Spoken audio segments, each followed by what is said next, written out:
Anda masih bersama Memo Yes. Malam ini menjelang tengah malam nih, tapi masih di zona 1 Februari 2025. Seperti biasanya, semoga Tuhan Yang Maha Esa senantiasa memberikan barokah dan hidayahnya kepada kita sekeluarga, berupa kesehatan, kesejahteraan, dan kebahagiaan kita sekeluarga. Amin. Dan tetap kita tulis ya di Memo Yes tentunya. Sahabat Memo Yes dimanapun Anda berada yang saya cintai, kemarin ada dua tokoh besar di negeri ini bersuara, sama-sama bersuara, sama-sama menurut banyak pihak ada yang menilai baik dan buruk, tapi saya yakin yang satu tokoh ini pasti mendapat penilaian positif dari masyarakat seluruh Indonesia. Kenapa? Oh baik, sebelum saya sampaikan, ada dua tokoh tadi. Yang pertama yaitu Menko Infrastruktur dan ATR Agus Harimurti Yudhoyono atau AHY menyampaikan bahwa update IKN hari ini. Jadi progres fisik semuanya yang ada di IKN sana hari ini sampai next, ceritanya runtut bagus, dan itu dibarengi dengan bukti-bukti dan video-video dan yang real saja, yang real. Jadi IKN tentang realnya IKN, apapun yang sehingga kita bisa membayangkan bahwa saat ini meski kita jauh di sana, baik yang di Pulau Jawa, di Pulau Sumatera, di Pulau Papua, dimanapun lah, bisa melihat secara gambarnya dari Pak Menteri ini bahwa IKN sudah berjalan seperti itu. Assalamualaikum warahmatullahi wabarakatuh. Selamat sore dan salam sejahtera untuk kita semua. Teman-teman media, wartawan, insan pers yang saya cintai dan banggakan, saya bersama Menteri Perumahan dan Kawasan Permukiman, Bapak Marwara Sirait, Menteri Pekerjaan Umum, Bapak Dodi Hanggodo, dan Kepala Otorita IKN, Bapak Basuki, baru saja menjalankan sebuah rapat terbatas bersama Bapak Presiden Prabowo Subianto, hadir pula Mensesnek dan Seskap, yang tadi kita membicarakan tentang berbagai proyek infrastruktur di Indonesia, khususnya terkait dengan pembangunan atau kelanjutan pembangunan di IKN.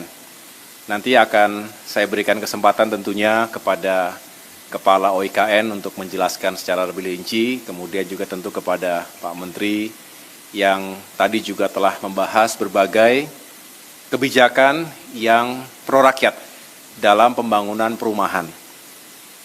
Kementerian PU juga tentunya menjadi bagian penting dari kelanjutan pembangunan IKN.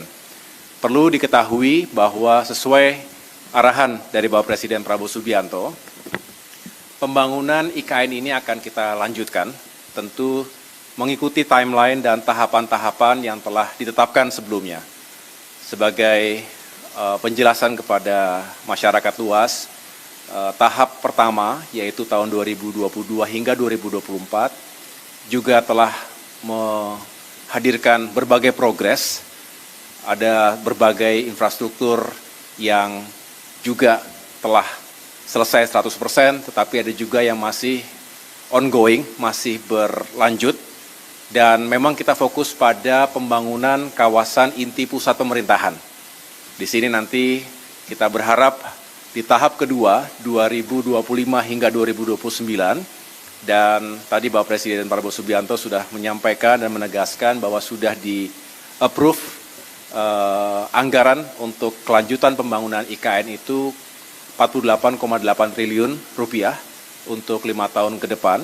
Tentu sekali lagi nanti akan dibagi dalam tahapan-tahapan yang harus dikawal dengan ketat.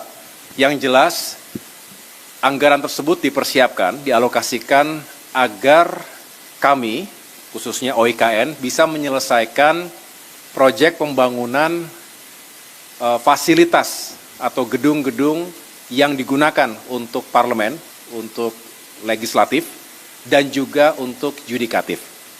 Tentu dari rancang awal yang sudah dimiliki, kita akan lakukan review kembali, ada penyesuaian di sana-sini secara teknis, dan pada saatnya nanti kita sudah bisa melanjutkan pembangunan dan mudah-mudahan bisa mencapai sasaran dan target yang telah ditetapkan.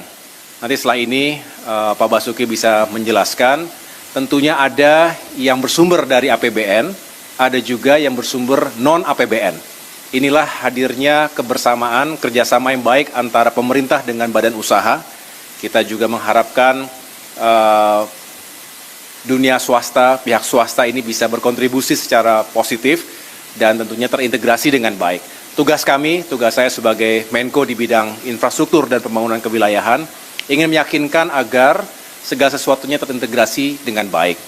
Berbeda dengan tokoh yang satu ini dulu, yang satu ini, yaitu tokoh tua bau tanah, dan sebetulnya orang terhormat juga, orang pandai juga, mantan ketua MPR, mantan ketua partai, mantan dosen, wis pokoknya orang-orang top sebetulnya.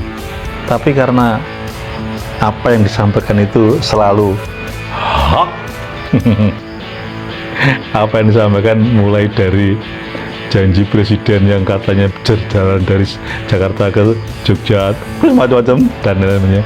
Hari ini dia juga menyampaikan hal yang sama seperti yang disampaikan Pak Menko AHY, yaitu bahwa IKN katanya sebagai kota hantu.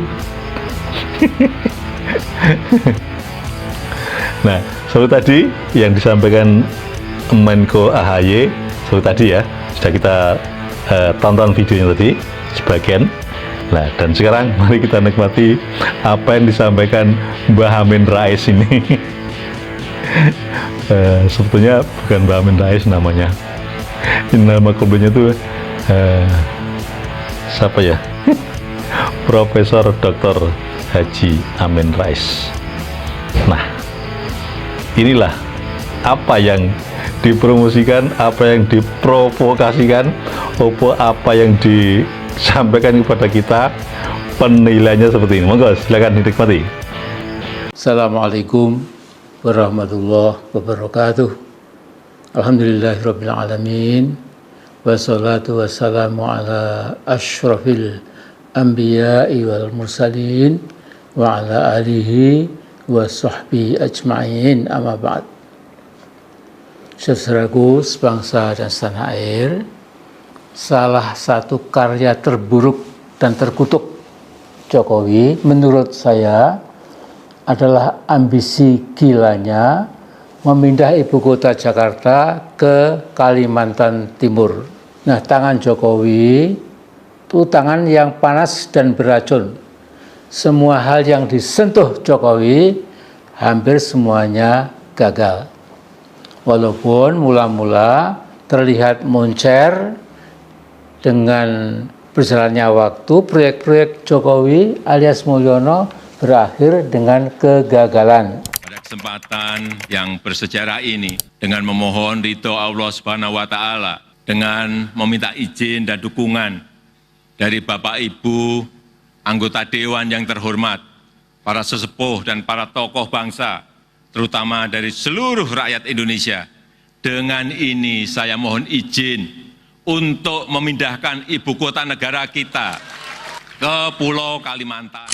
Sejak Mulyono minta izin DPR dan DPD untuk memindahkan ibu kota dari Jakarta ke IKN, itu omongan dan gayanya terdengar dan terlihat optimis. Semua kritik dan opini masyarakat supaya Mulyono hati-hati, tidak gegabah, harus hati-hati, tidak pernah diindahkan oleh Saudara Mulyono. Nah, dia selalu bicara bahwa IKN Nusantara adalah masa depan Indonesia, sebuah forest city yang indah, dan sebagai ibu kota yang baru Indonesia, IKN akan menjadi objek kekaguman dunia, menjadikan dunia terpana, terkagum-kagum dengan IKN. Namun ketika kewarasan pikirannya muncul, dia sadar ternyata IKN yang dibangun di tengah hutan dengan kontur tanah yang berbukit-bukit memang mustahil dapat diselesaikan sesuai impian liar Mulyono. Sehingga dia sendiri akhirnya gusar bahwa IKN bakal jadi kota hantu. Nah, saya kutip ad verbatim paragraf pertama omongan Mulyono yang ditulis oleh Kabar Aktual Denpasar pada 8 Oktober 2024, 12 hari sebelum Mulyono lengser, sebagai berikut. Di tengah kekhawatiran mangkraknya penyelesaian pembangunan IKN di Kaltim, berbagai upaya dilakukan agar tercipta keramaian di sana. Presiden Jokowi tidak ingin IKN menjadi kota hantu atau tempat jin buang anak. Ini kurang lebih saya bacakan ya. Nah, beberapa waktu lalu gedung-gedung yang mangkrak di IKN sudah dikepung oleh semak belukar. Tetapi oleh ternak Mulyono dan para buzzer rupiah maksud saya, dikatakan IKN makin indah, makin kuat daya tariknya buat para wisatawan dari dalam maupun luar negeri. Kini makin hijau, meminjam bahasa orang Solo, itu pernyataan para ternak Jokowi hanya pernyataan yang belgedes. Sahabat Memo Yes dimanapun Anda berada yang saya cintai. Demikian tadi dua narator, yang satu Pak Menko AHY, yang dua Pak mantan MPR Pak Amin Rais. Keduanya sama-sama memfokus pada IKN. Yang satu IKN positif, yang satu IKN negatif. Baik, buruk, benar, atau salah, penjenengan yang bisa menilai sendiri. Terserah Anda semuanya. Sampai di sini dulu Memo Yes berdasarkan fakta, logika, dan analisa. NKRI harga mati. Salam. Gedabrus bersama Memo Yes.